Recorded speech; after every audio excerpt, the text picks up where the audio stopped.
As of right now, we are 4 days, 15 hours, 57 minutes, and 30 seconds away from running 58 miles in the mountains of North Georgia. Let's get into it.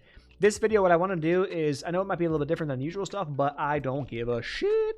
And we are going to be talking about how I trained to run 58 miles. Now, technically speaking, I don't know if I actually am going to have completed the race. There's no guarantees. This video will probably come out, or probably get posted on the race day or around the race day. So we'll see. Maybe, who knows? Maybe I didn't finish it. But either way, this video I'm going to dive into the details of how I trained to attempt to run 58 miles in one day. Now, if you're asking the question, what the fuck is this guy talking about? Like, what the fuck is this guy? Who the fuck does this shit? I want to get into the what and the why. First, the first of the what is, it is the Cruel Jewel 50, which apparently is advertised as a 56-mile race. The GPX file that I just downloaded is 57.58 miles. In my experience with a lot of these things, it almost always ends up being more. It almost never is less. So, I was told 57.9. I've seen 59 being posted. I've seen 56. I'm going to call 58 as the number. And we'll see what my watch ends up pulling at the end of it all. So that's what it is. It's they have a 100-mile race, which I believe will be going on at the same time that my race is also going on. And people are doing essentially double what I'm doing, which is crazy. However, I'm running the 50 because I have run in my past, less than a year, the past like 6 months, I have run 2 ultramarathons, 2 50Ks, 2 like 30-ish mile events. One was 30 and the other was 31 and a half, 32, something like that. One of them was in Austin, Texas on a loop course, which was 3 loops, 10-ish miles. And one was in Arizona on the Arizona Trail around Picket Post Mountain. Absolutely beautiful race. This is the most beautiful place I've ever been. In being from the East and going out there, incredible. But why am I doing this?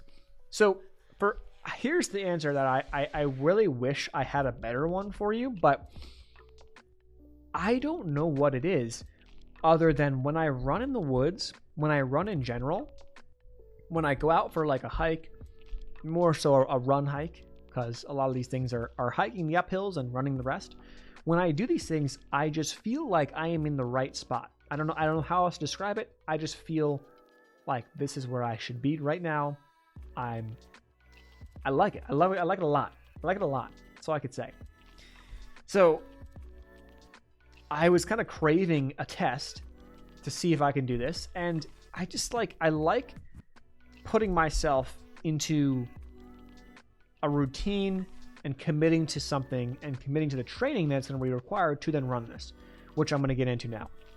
So about that training, I do things a little bit differently than I would imagine that most people who run ultramarathons do things, where they'll run like a large amount of miles per week.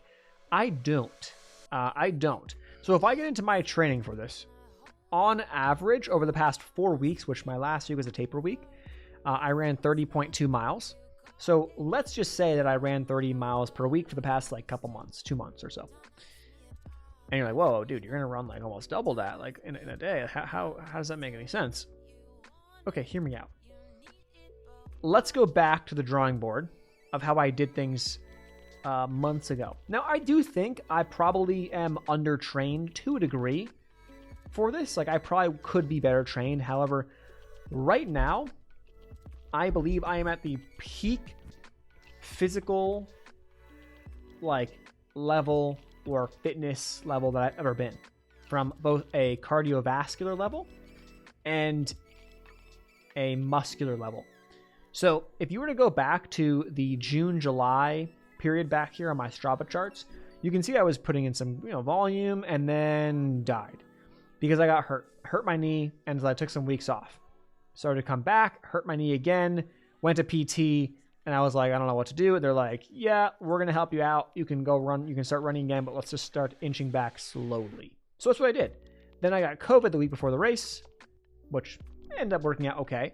Ran the race, and then kind of fell back into kind of a slower. I was moving in December, so not as consistent training and running, and then I built up end of December into January, February, boom, boom, boom. End of February, ran my second ultra, so I had a really good block of training going into that, and I felt really good.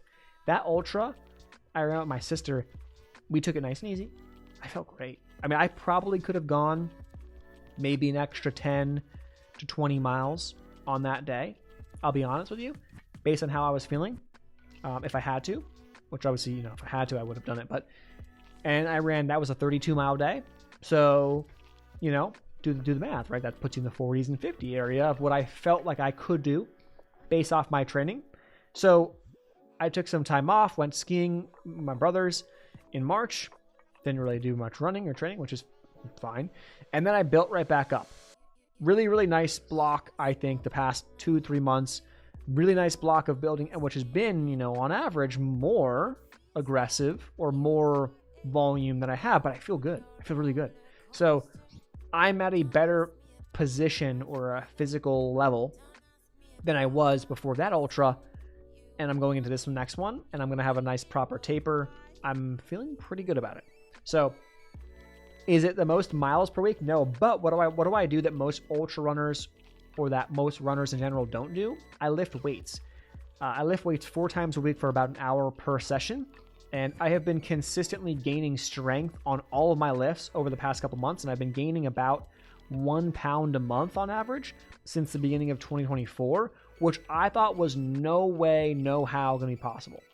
I thought there's absolutely no way that's going to happen because, dude, you're training for an ultra marathon. You're running the most you've ever run. They always tell you when you run, you can't gain muscle when you run so much. Well, let me tell you guys, I think I have been. It would be very impressive for me to be 8 to 9, 10 years into my lifting career. I think like 8 years, maybe 9, into my lifting career. Okay. We're way past the newbie gains phase, and I've been doing this consistently for my entire life, or for my past 9 years.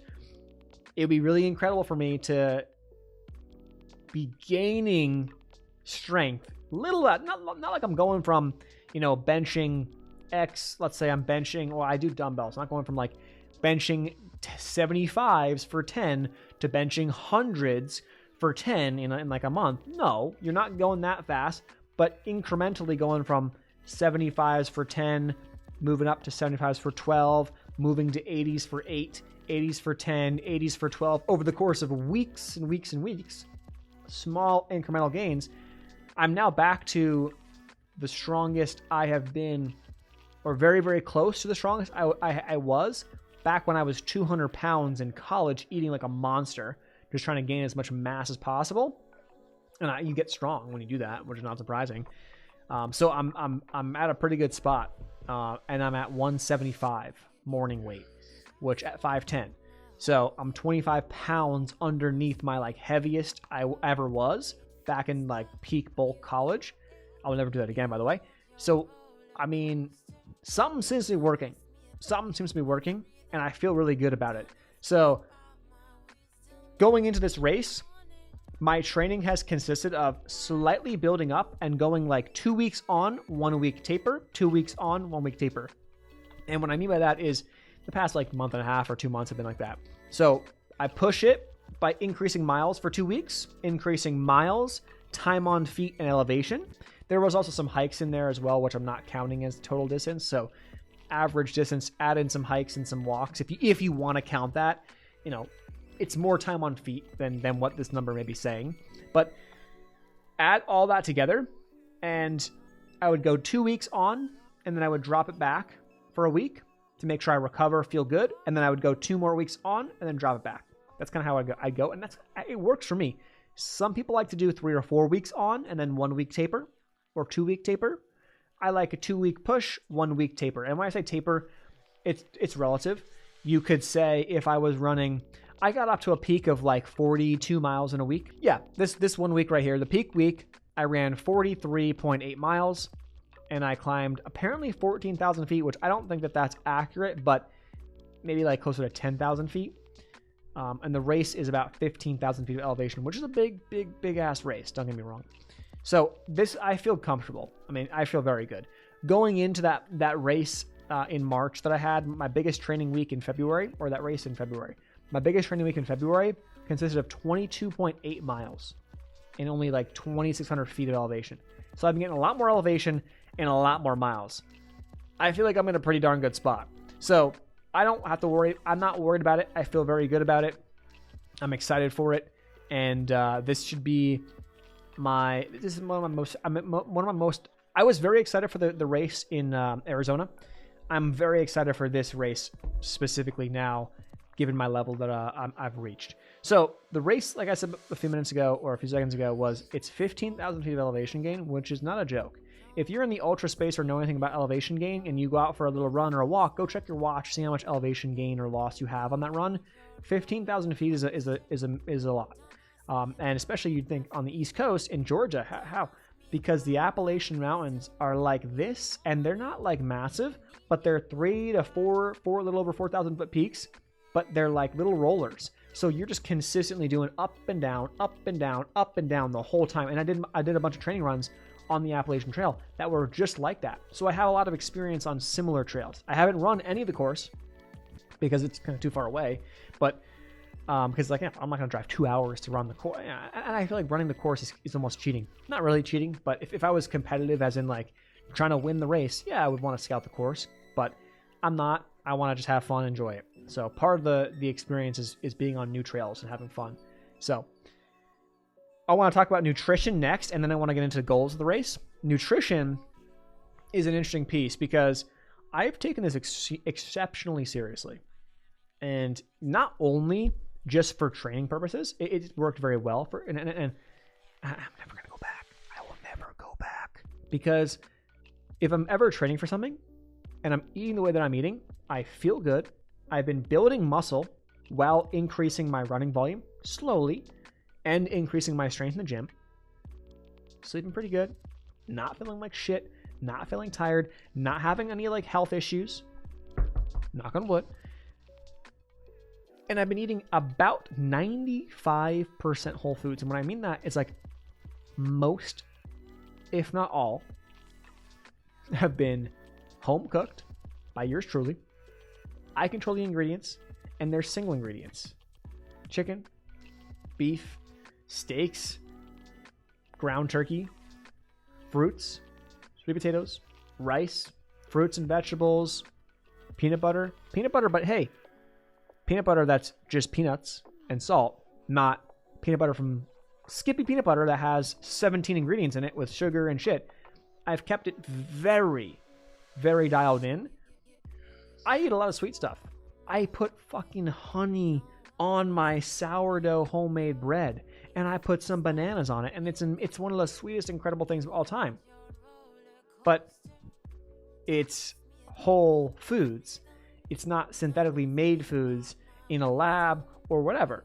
And what I've noticed was internally, like body composition wise, yeah, like I think I'm in a pretty good spot, like body comp wise, but you can cut weight or gain weight and eat whatever you want if you're tracking macros and stuff, which I don't track.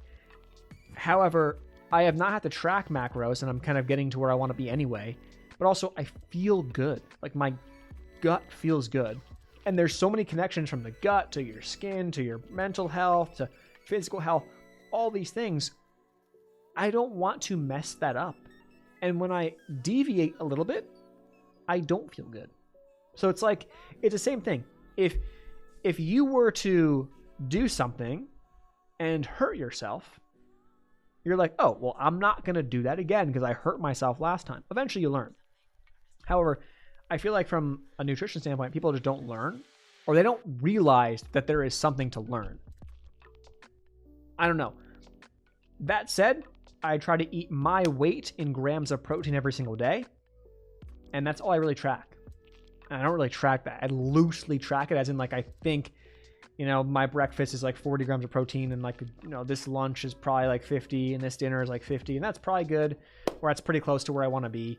Miscellaneous protein here and there from some stuff that I'm not counting or not really thinking about, and we're probably there. That's kind of how I view it. So, in terms of goals for this race I just downloaded the map and everything, and it's about 15,000 feet of elevation gain. Let's call it 58 miles. If you were to finish this race in 16 hours, that's a fairly slow pace, you would think, right? But with the elevation gain, that's actually not that slow of a pace because of how many mountains you're climbing or how much, up you're doing and then down. That's going to be very steep. So my plan or my view is under 16 hours. Now, why did I come up with a random 16 hours? Is because it's not because of a pace calculator. It's because 16 hours from the start is midnight. I would like to finish the race the same day that I start the race. And I looked back at what would 16 hours put you in terms of like past results. 16 hours, a sub 16 hour finish would put you most likely in the top 30 people, which would be really respectable in my opinion, because there's over 100 people who are signed up for this race. So to finish, if I were to finish top half, I'd feel like that's pretty darn good. Top 30, I think would be really darn good. Not that I really care about that, but we'll see. So my goal is a sub 16 hour finish. That would put me on pace. Like I got to go under or around a 16 minute per mile pace on average, but that counts stoppage time, the time I'm going to use to take and clean my feet. Probably halfway through the race, I'm going to probably change out my socks, clean my feet off, make sure that we don't have any, blisters festering. If we do, fix that if we can, and then keep on going. So aid stations, bathroom breaks, eating, like you got to eat at the same time because you're burning a lot of calories. And so you got to replenish that. And then you got to figure out how to manage that without running immediately after and throwing up. So my stomach, I've trained it pretty well, I think, but it's going to get the next test at this race. That's for sure. So a lot to learn. That's the plan. That's the goal. And hopefully that gave you some insight into how I train to run.